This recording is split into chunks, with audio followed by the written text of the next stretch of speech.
भारत माता को प्रणाम करते हुए आप सबके इस गुरु माता पिता को प्रणाम करता हूं। बच्चों को बहुत सारा प्यार और दुआएं और बुजुर्गों को राम राम। वनस्पति में गजब की शक्ति होती है हमारे भाग्य को बदल देने की। हमें पता होना चाहिए कि कब किस परेशानी में किस वनस्पति का उपयोग करें। यदि आपको यह लगता है कि कोई आपके पीछे पड़ा हुआ है, आपको मारना चाहता है, आपको बर्बाद करना चाहता है, आपका घर उजाड़ देना चाहता है और आपसे कोई गलती नहीं हुई है, आप एकदम सही हैं, आपकी तरफ से कोई प्रॉब्लम क्रिएट नहीं हुई है, तो अगर हुई है तो पश्चाताप करें और अपने तरीके से लड़ें। लेकिन यदि आप एकदम सही और ईमानदार हैं और दूसरा परेशान कर रहा है अपनी ईर्ष्या की वजह से, तो पपीते का पौधा लगा दीजिए कहीं पर और देखिए उसके बाद आप ठीक हो जाएंगे। हमारा तो तात्पर्य शत्रु खत्म करने से नहीं है, शत्रुता खत्म करने से है। ये उपाय बड़े कारगर सिद्ध होते हैं, ये किसी का नुकसान नहीं करते, सिचुएशन को नॉर्मलाइज कर देते हैं। वो जाने कैसे करते हैं, लेकिन कर देते। तो आप पपीते का पौधा रोप दीजिए और ये नहीं कि किसी भी जगह लगा के चले आए हैं, बस ऐसी जगह जहां उसकी देखभाल आप नॉर्मलाइज कर देते हैं। वो जाने कैसे करते हैं, लेकिन कर देते। तो आप पपीते का पौधा रोप दीजिए और ये नहीं कि किसी भी जगह लगा के चले आए हैं, बस ऐसी जगह जहां उसकी देखभाल आप कर सके, उसको बड़ा कर सके। दूसरी बात, यदि ससुराल में कलह बहुत हो रही हो, तब पपीता गाय को खिलाना शुरू करें। और एक बात खास, सड़ा हुआ पपीता नहीं, ताजा शुद्ध जैसे आप खाते हैं वही पपीता गाय को खिलाना है। एक छोटी सी बात कह दूं, हम दान में वह चीजें कभी ना दें जिन चीजों का प्रयोग हम नहीं कर सकते, वह दान नहीं है। अब एक चीज और मैं कहता हूं, ससुराल में कभी कभी आपकी बहुत कलह होती चली जा रही है और उस कलह से आप बहुत परेशान हैं और आपको यह मालूम है कि उस कलह का कारण आप नहीं है, तब गाय को पपीता खिलाना शुरू करें और कलह ठीक होगी। क्या आपको सरकारी तंत्र परेशान कर रहा है, यानी आप सरकार में नौकरी करते हैं, सरकारी नौकरी में हैं और वहां एक के बाद एक समस्याएं आ रही, आपके कागज खो गए, आपकी फाइल्स खो गई, कोई कभी प्रॉब्लम कर रहा है, कोई कभी प्रॉब्लम कर रहा है, तमाम किस्म की प्रॉब्लम हो सकती है वहां पर और वह प्रॉब्लम से आपको बहुत सारी बाधाएं उत्पन्न हो रही हैं, तो फिर क्या करेंगे? कौन बचाएगा? जम्बूल बचाएगा। सामान्यतः इसे हम जामुन नाम से जानते हैं। आपको जामुन बचा लेगी, जामुन का वृक्ष बचा लेगा। ज्येष्ठा नक्षत्र हो, याद से लिख लीजिए, ज्येष्ठा नक्षत्र हो, पुष्य नक्षत्र हो, रेवती नक्षत्र हो, ऐसे में यदि आप जामुन का वृक्ष लगाते हैं तथा इसी ही दिन जामुन को प्रणाम करके जामुन के पेड़ की जरा सी जड़ निकालकर गले में रविवार को पहन लेते हैं, लाभ जरूर होगा। आपके पेपर्स मिलेंगे, लोग आपको परेशान नहीं करेंगे, जो परेशान करेंगे वो खुद परेशानी में फंसेंगे।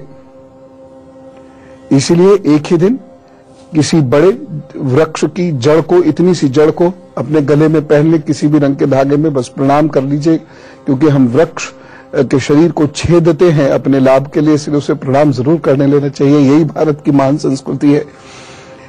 और साथ ही साथ जामुन का पौधा ऐसी जगह रोपिएगा जहां आप उसका ख्याल रख सके और आपकी बहुत बड़ी समस्याएं खत्म हो जाएंगी। देख लीजिएगा, आम के 5 वृक्ष लगाने वाले की 14 पीढ़ियां तर जाती हैं, ये शास्त्र कहता है। यदि दाम्पत्य जीवन में सुख नहीं है या लगे कि किसी की नजर लग गई है, तो शुक्ल पक्ष के बृहस्पतिवार को आम की लकड़ी से यज्ञ करना प्रारंभ करिए, लाभ मिलेगा। बस इतना देख लीजिएगा कि जिस लकड़ी में कीड़ा बैठा हुआ हो उसका यज्ञ कभी नहीं होता है। मैं कुछ राशियों के हिसाब से बताता हूं कौन से वृक्ष उनके लिए बहुत मुफीद होते हैं, फैज होते हैं और सौभाग्य बढ़ाते हैं। यह तो हुई एक बात। अब हर राशि के लोगों को कुछ वृक्ष अवश्य लगाने चाहिए। घर बैठे या किनारे पे बैठ के मोती ढूंढने का प्रयत्न मत कीजिएगा, ये ज्योतिष नहीं देता। सो कर्म कीजिए, लिखिए। भगवान ना करे कभी बहुत मुश्किलों में आप घिरे तो ये वृक्ष अपनी राशि के अनुसार लगाइएगा, होगा लाभ, होगा। निश्चिंत, टेक माय वर्ड्स।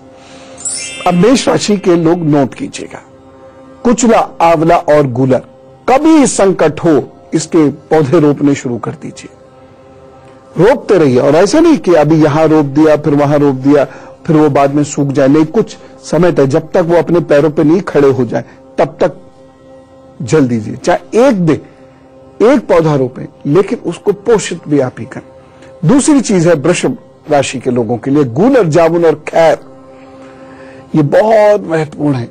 इनमें से जो मिल जाए लगाइए और देखिए भाग्य का चमकना, मैं बता रहा हूं ना आपको। मिथुन राशि खैर, शीशम और बांस ये अद्भुत फल देते हैं। कर्क राशि बांस, पीपल, नाग, केसर।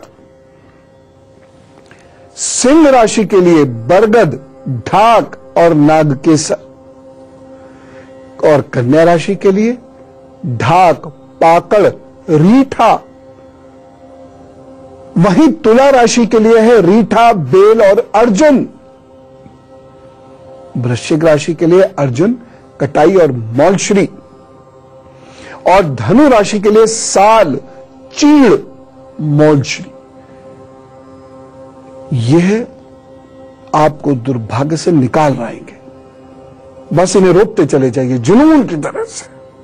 लो प्रभु तुम्हारे नाम से एक पौधा आज और रोपा, और आज हमने इसे जल दिया, खाद दी, ये बड़ा हो रहा है प्रभु। जैसे जैसे वह बड़ा होगा आप दुर्भाग्य की पकड़ से निकलेंगे।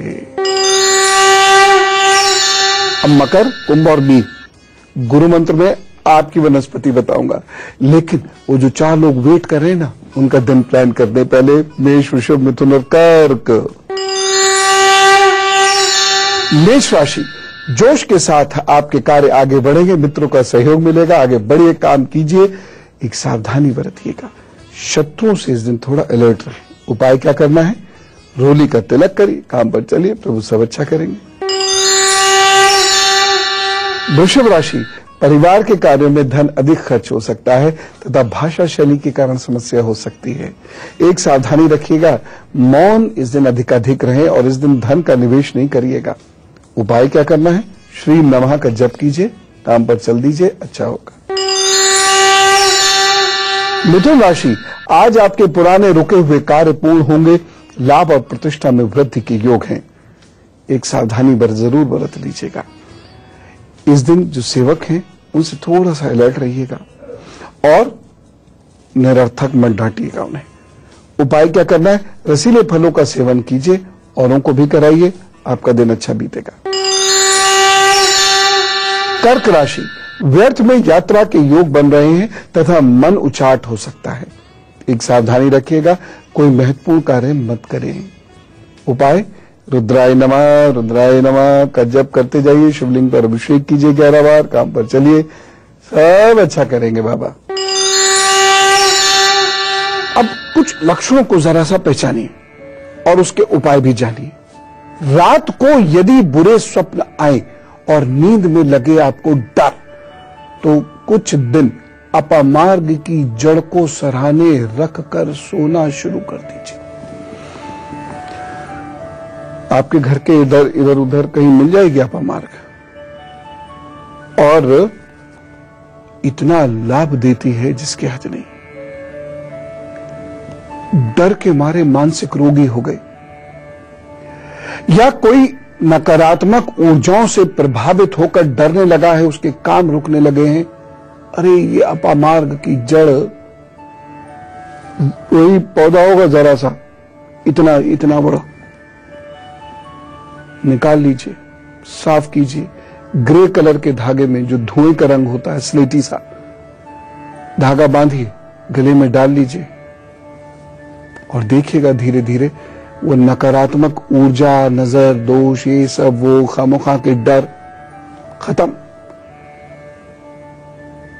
उस जड़ को धुएं के रंग के कपड़े में या लाल रंग के कपड़े में रखिए, सिरहाने रखिए, सो जाइए। बुरे स्वप्न आना बंद, स्वप्न में डर लगना भी बंद। फिर तो स्वप्न में कोई डराने आया ना तो उसको डरा देंगे आप। ऐसा अद्भुत प्रयोग है ये। ऐसे ही कुछ और प्रयोग बताता हूं, लेकिन फिलहाल सिंह, कन्या, तुला, वृश्चिक का हाल। सिंह राशि, आज यात्रा के योगों से लाभ दिख रहा है। बड़े भाई समान व्यक्ति सहयोग करेंगे। सावधानी क्या रखनी है, सेवकों पर कठोर अनुशासन नहीं कीजिएगा। उपाय क्या करेंगे, गायत्री मंत्र का जप करें, काम पर चलें, अच्छा होगा। कन्या राशि, आज कार्यस्थल पर सम्मान की वृद्धि होगी और सफलता के योग बने हुए हैं। एक सावधानी बरतिएगा। भाई व मजदूरों पर इस दिन तंज कसने से बचें। उपाय क्या करना है, नाक साफ करके घर से निकलिएगा तथा परिंदों को गेहूं जल जरूर दीजिएगा। तुला राशि, चिंताग्रस्त रह सकते हैं तथा कार्य में अरुचि उत्पन्न हो सकती है। सरकारी कार्यों में भी बाधाएं आ सकती हैं। एक सावधानी बरत लें, सरकारी नियमों को ना तोड़ें। उपाय क्या करना है, जीवन साथी को उपहार दीजिए, कुछ चाय बनाकर पिलाइए, बहुत अच्छा दिन गुजरेगा, चिंता ना करें। वृश्चिक राशि, आज मन में थोड़ी सी बेचैनी रहेगी। रोग होने की संभावना है। कार्य में विघ्न हो सकता है। एक सावधानी बरतनी बहुत जरूरी है। वाहनों व यात्रा करते समय, वाहन चलाते समय, वाहन के आसपास चलते समय सावधानी बरतिएगा। उपाय क्या करना है, हनुमान चालीसा का पाठ कीजिए और काम पर निकल जाइए, बाकी तो बाबा खुद ठीक कर लेंगे। अब सुनिए एक और चमत्कारिक बात, यदि बच्चे का मांस या फैट कम होता जा रहा है, वो पतला होता जा रहा है, मजाक में कभी कभी मैं किसी पतले बच्चे को देखकर कहता हूं तुम सुकड़ क्यों रहे हो, श्रिंक हो रहे हो, तो यदि बच्चा श्रिंक हो रहा है और रोग का उसके पता नहीं चल रहा है, भाई ऑब्वियसली आप चिकित्सीय सलाह तो लेंगे, लेनी भी चाहिए, रोग का पता नहीं चल रहा है तो पपीते के पेड़ की जड़ पुष्य नक्षत्र में प्रणाम करके निकालें। प्रणाम पपीते को करना, पीले या लाल या सफेद कपड़े में उसे बांध दीजिए और इन्हीं में से किसी रंग के धागे में उसको बांधकर गले में पुष्य नक्षत्र रहते ही पहना दीजिए। ये नहीं कि आज जड़ निकाल के लाए, बहुत थक गए, कल पहना देंगे, नहीं, पुष्य नक्षत्र में ही पहनानी है। और जितनी देर ये कार्य करना है, इष्ट का नाम मानसिक रूप से चलता रहना चाहिए। लाभ को होना ही होगा। जी हां, देखा मुझे कितना आत्मविश्वास रहता है, क्योंकि मैं जानता हूं हमारे विद्वानों ने ये खोजें जो की हैं बेहद सार्थक और विज्ञान की ठोस धरातल पर खड़ी। बस याद रखिएगा, आप ईमानदार हो। धनु, मकर, कुंभ और मीन का हाल बता देते हैं। धनु राशि, मन के अनुकूल भोजन के पदार्थ मिलेंगे, कहीं पार्टी वार्टी भी मिल सकती है, शुभता के योग बने हुए हैं। एक सावधानी आवश्यक है, निंदा, बुराई, चुगली, ईर्ष्या, द्वेष से बचिएगा, नहीं तो आप मुश्किल में फंस सकते हैं। उपाय क्या करेंगे, ग्राम ग्रीम ग्रोम सा गुरुवे नमः का जप करिए, काम पर चल दीजिए, अच्छा होगा। मकर राशि, आज आप चिंता मुक्त होकर कार्य करेंगे, शत्रु शांत रहेंगे, दिन अच्छा है। बस एक सावधानी बरतिएगा, पिताजी से मनमुटाव मत रखिएगा।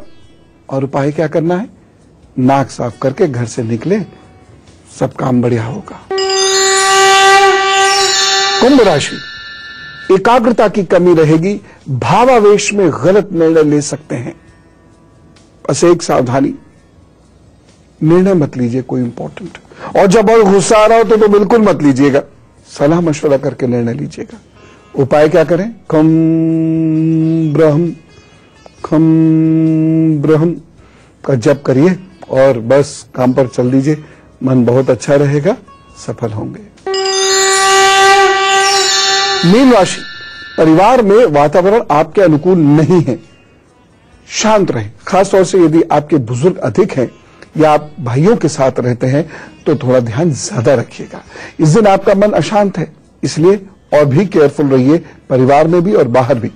सावधानी क्या रखनी है, कामों में दखलंदाजी ना करें, खासतौर से परिवार के कामों में, नहीं तो आपके सर पर ठीकरा फूट जाएगा गलतियों का, चाहे हों औरों के। उपाय क्या करिए, जटावाला नारियल मंदिर में भेंट करते हुए काम पर चल दीजिए। खासतौर से यदि आज आपको कोई बड़ा कार्य करना है, कहीं बड़ा धन देना है, तो यह जरूर कर दीजिएगा। फिलहाल वक्त एक छोटे से ब्रेक का,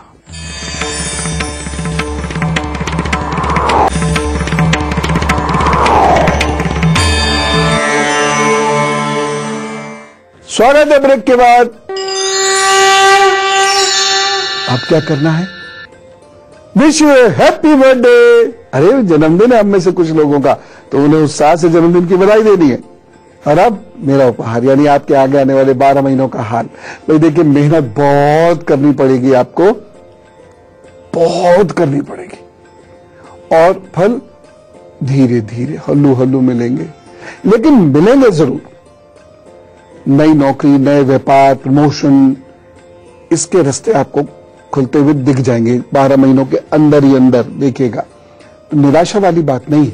और मेहनत से डर कैसा? एक चीज और है, आपके जो सबॉर्डिनेट्स हैं या जो सेवक हैं, उनकी ओर से आप परेशान रहेंगे। खासतौर से यदि आप ऐसी बिजनेस या जॉब में हैं जहां इन लोगों से डील करना है, जहां आपके बहुत सारे सबॉर्डिनेट्स, आपकी बड़ी सी टीम है, वहां थोड़ा केयरफुल रहिएगा। शरीर में दर्द रहे तो चिकित्सक से सलाह ले लीजिएगा। मार्च, जून और अगस्त में प्रसन्नता मिलेगी, और जनवरी 2016 का महीना भी आपके लिए बहुत अच्छा है। उपाय क्या करेंगे? हर शनिवार मजदूरों को भोजन कराइए, नीले रंग का अधिकाधिक प्रयोग कीजिए, बस सफल होंगे। All the best. अब बातचीत का समय शुरू होता है, और यदि आपको कुछ जानने हैं विषय, कुछ सीखना समझना चाहते हैं, कुछ बताना चाहते हैं, या फिर कुछ पूछना चाहते हैं, तो इस ईमेल आईडी को याद रखिएगा, goodluckguru@itvnetwork.com। बस अपनी समस्या लिख भेजिए, प्रभु सब ठीक करेंगे। श्यामला जी से बात करते हैं, दिल्ली से हमारे साथ है। राम राम श्यामला जी। भैया कोट कोट प्रणाम। आपको बता नहीं सकती, बस मेरे जीवन का जो कुछ भी हो आपके लिए भैया, बहुत बहुत, बस इतना कहूँ कि आपके बच्चों के लिए, आपके लिए मेरी बहुत खुशी मिले। मैं जीवन से भाई मानती हूँ भैया। मैं अपने दामाद के बारे में पूछना चल रही हूँ आपसे जी। दामाद हमारे सिंगापुर में 1 साल से, हाँ। और नौकरी इनकी वहाँ बहुत, मतलब बिल्कुल भी ठीक नहीं है, बहुत परेशान है। अभी 2-3 महीने से बहुत फ्रस्ट्रेशन में है। सिटिंग की इनकी नौकरी है। डेट ऑफ बर्थ है उनकी? हाँ, इनका डेट ऑफ बर्थ है भैया 14 जून 1980, और समय शाम के 6:52। जन्म स्थान दिल्ली है भैया। और इनकी लाइफ भैया, जितनी मेहनत करते हैं पढ़ाई में, इन्हें देख रहे हैं 2010 में शादी हुई बेटी की, उस हिसाब से इनके पास कुछ भी नहीं है, ना नौकरी ना लाइफ। नवंबर 2016 के बाद इनका समय अच्छा होगा। नवंबर 2016 तक संघर्ष अनवरत बना रहेगा, लेकिन उसके बाद फिर समय अच्छा होगा। तो उतना थोड़ा सा पेशेंस रखने का भी वक्त बचा हुआ है, वह और रखिएगा। उसके बाद चीजें अच्छी होंगी। फिलहाल सिर्फ एक छोटा सा काम कर दीजिए, सिर्फ उनको बोलिए कि कोई रसीला फल रोजाना किसी गरीब को दे दें। सिंगापुर में भी बहुत सारे मंदिर हैं, अगर कोई गरीब ना मिले वहां पर तो किसी मंदिर में दे दें। एक रसीला फल रोजाना, सिर्फ ये करें। ये उपाय उन्हें करना 108 दिन लगातार। बस इसके अंदर प्रभु की कृपा उनको जरूर प्राप्त होगी। आप सब लोग खूब खुश रहिए, यही मेरी इच्छा है। और अब गुरु मंत्र। पहले तो जान लीजिए मकर, कुंभ और मीन के वृक्ष कौन से हैं, और फिर तनाव से हम, टेंशन से हम कैसे निजात पाएंगे, वह मैं आपको बताता हूं। अब सबसे पहले हम जानते हैं मकर के बारे में। एक तो साल, एक जलवेसत और कटहल। जी हां, ये वृक्ष लगाइए जब भी आप मुश्किलों में हो, रास्ता आपको निश्चित मिलेगा। कुंभ राशि, मदार, चोकर, कदम, ये वृक्ष लगाइए, परेशानियों से निजात मिलेगी। मीन राशि, आम, नीम और महुआ बचा के ले जाएंगे आपको समस्त परेशानियों से, लगाइए। अब मैं बताता हूं तनाव की बात। जब आप तनाव में हो, कोई रास्ता मिल नहीं रहा हो तथा आपको कोई ठोस विचार नहीं आ रहा हो तनाव से बचने का, तो क्या करें? स्नान से पहले सर से एक नींबू उतारकर फोड़ना शुरू कर दीजिए। जैसे ऐसे करके सर पर घुमाते रहिए अपने नींबू को, शांत भाव से बैठ जाइए। बाथरूम में बैठने की तो कई जगह होती है, बैठ जाइए और उसके बाद प्रभु को धन्यवाद दीजिए। नींबू को जमीन पर रखिए और पैर से फोड़ दीजिए। बहा दीजिए, फिर उसको या उठाकर डस्टबिन में डाल दीजिए। धीरे धीरे आपका तनाव गायब होगा। जैसे ही तनाव, डर, एंजाइटी ये गायब होना शुरू होते हैं, रास्ता मिलने लगता है। और अब कल क्या बात करेंगे, पता नहीं क्या बात करेंगे, लेकिन जो करेंगे होंगी वो आपके बहुत काम की बात है। तो सोचते हैं जो मन में आ जाएगा बात कर लेंगे। बस आप खूब हंसिए, हंसाइए, खुश रहिए। दुनिया में ऐसा कोई नहीं है जिसको दुर्भाग्य नहीं घेरता, सबको घेरता है। इस काल के पाश में तो सब फंसते हैं। बस जिन पर प्रभु की कृपा होती है, या कहिए कि जो प्रभु की कृपा प्राप्त कर लेते, पश्चाताप करके वो निकल जाते, आप भी निकल जाएंगे। बस जो बातें मैं आपको बताता हूं उसको माना कीजिए। खुश रहिए, खुश रखिए। चलो, राम राम, नमस्कार।